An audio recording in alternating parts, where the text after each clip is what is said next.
সুন্দর এই দাদি লাল টুকটুকা। দাদি বেশি সুন্দর না লাতি বেশি সুন্দর? অবশ্যই কমেন্ট করে জানাবে। সালাম দিয়ে দাও। আসসালামু আলাইকুম। সবাইকে জিজ্ঞাসা করো কেমন আছে সবাই। কেমন আছো? বলো দেখি নওগাঁর ভাষাতে একটু সবাই কেমন আছেন। সবাই কেমন আছো বাবা? এইভাবে না, নওগাঁর ভাষায় তুমি যে বলো না কেমন আছেন, ওইটা বলো। কেমন আছেন? আসসালামু আলাইকুম, welcome back to my new another blog video. আর এই তো বাসাতে মানে দাদি বাড়িতে এসেছি, এই তো দাদি দেখতে পাচ্ছেন সুন্দর এই দাদি লাল টুকটুকা। দাদি বেশি সুন্দর না লাতি বেশি সুন্দর? অবশ্যই কমেন্ট করে জানাবেন। দাদি সালাম দিয়ে দাও। আসসালামু আলাইকুম। সবাইকে জিজ্ঞাসা করো কেমন আছে সবাই। কেমন আছো? বলো দেখি নওগাঁর ভাষাতে একটু সবাই কেমন আছেন। সবাই কেমন আছো বাবা? এইভাবে না, নওগাঁর ভাষায় তুমি যে বলো না কেমন আছেন, ওইটা বলো। কেমন আছেন? তো এই তো দাদি জিজ্ঞাসা করলো আপনাদেরকে কেমন আছেন, অবশ্যই বলে দিবেন।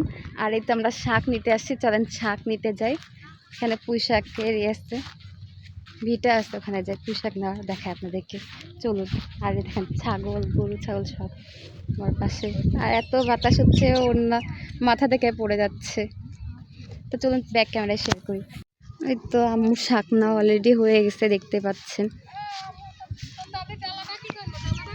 শাক নিয়ে ফেলেছে। এই তো শাক, এই যে গরুর বাছুর আসতেছে আমার পিছে পিছে, দেখেন এই যে গরু বাছুর। আর এই তো শাকের, এই তো আম্মু শাক নিয়ে আসলো। এই তো দেখতে পাচ্ছেন এটা হচ্ছে পুঁই শাকের ভিউ। এই যে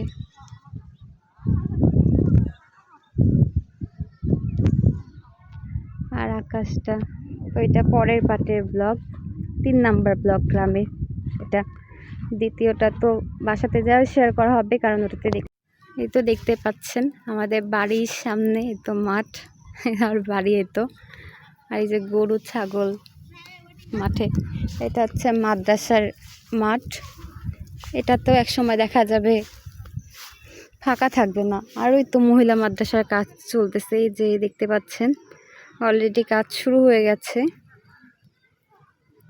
কবে থেকে যে আরও মানে একদম বিল্ডিং করা শুরু করবে জানি না, কিন্তু শুরু হয়ে গেছে দেখলাম, ছিল না তো দিন করা শুরু হয়েছে। আর এই তো আমাদের এখন মিটার বসাবে, কারেন্টে আসলো মিটার বসানোর জন্য।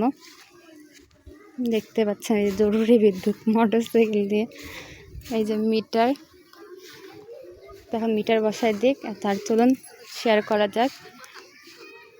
তো দেখতেই পেলেন মিটার লাগাইতে এসেছে, আর মিটার লাগাইতে এসে কিন্তু পরে কিন্তু মিটার না লাগিয়ে দিয়ে কিন্তু চলে গিয়েছে। উনি বলেছিল 2:30টার দিকে আসবে, তো আমরা কিন্তু 5টা পর্যন্ত ওয়েট করে উনি কিন্তু মিটার লাগাইতে আসে নাই। পরে কিন্তু আমরা নওগাঁতে চলে গিয়েছিলাম আমার ফুপির বাসায়, তো ওগুলো ব্লগও আসবে। আর দেখতে পাচ্ছেন ভিউটা এত সুন্দর লাগছিল, মাশাল্লাহ মাশাল্লাহ। তো ভিউটা দেখে কিন্তু এই তো অপেক্ষা করার পরে যে রেডি হয়ে আমরা চলে যাচ্ছি ফুপির বাসায়। যেহেতু আমার ফুপিদের বাসা নওগাঁ প্রপারে, তো ওখানে যাচ্ছি। আর রাত্রেবেলা একটু ঘুরবো বলেছে, যেহেতু ওখানে থাকা হয় না, এর জন্য কিন্তু ঘোরাও হয় না। তো ফুপিকে বলেছি তুমি কিন্তু আমাকে নিয়ে একটু ঘুরতে যাবে, আমি নওগাঁ শহর ঘুরবো, কারণ আমি নওগাঁ শহর কখনো ঘুরি নাই, তুমি আমাকে কিন্তু ঘুরিয়ে দেখাবে। তো বাড়ির পাশ দিয়ে যখন এরকম একটা নদী থাকে তাহলে আর কি লাগে বলেন দেখি। মন খারাপের সময় এরকম যদি নদীর ধারে এসে বসে থাকা যায়, এমনি কিন্তু মনটা ভালো হয়ে যাবে। আর এই সময় কিন্তু পানিতে থই থই করছে নদীতে। আপনারা কে কে বলতে পারবেন নওগাঁ শহরের ভিতর দিয়ে কোন নদীটা গিয়েছে, অবশ্যই কমেন্ট করে জানাবেন যারা যারা জানেন। তো এটা কিন্তু আত্রাই নদীর শাখায় বলে, কিন্তু আমাদের বাড়ির পাশ দিয়েও কিন্তু এটা বয়ে গিয়েছে।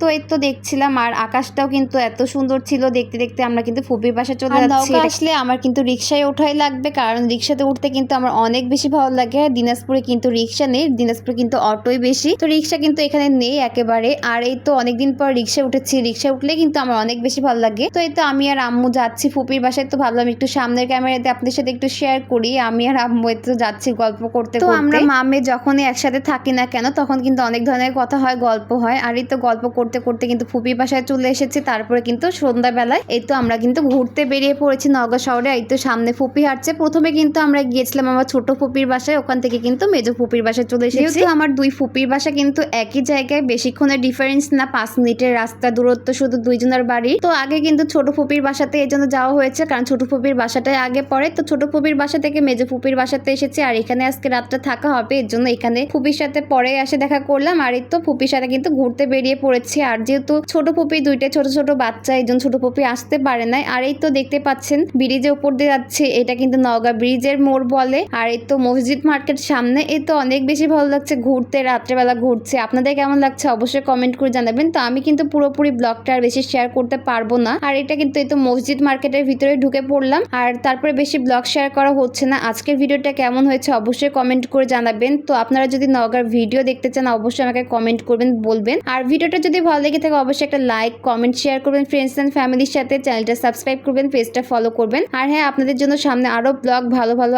আসবে। আজকের ভিডিওটা এখানে শেষ করছি। আল্লাহ হাফেজ, আসসালামু আলাইকুম।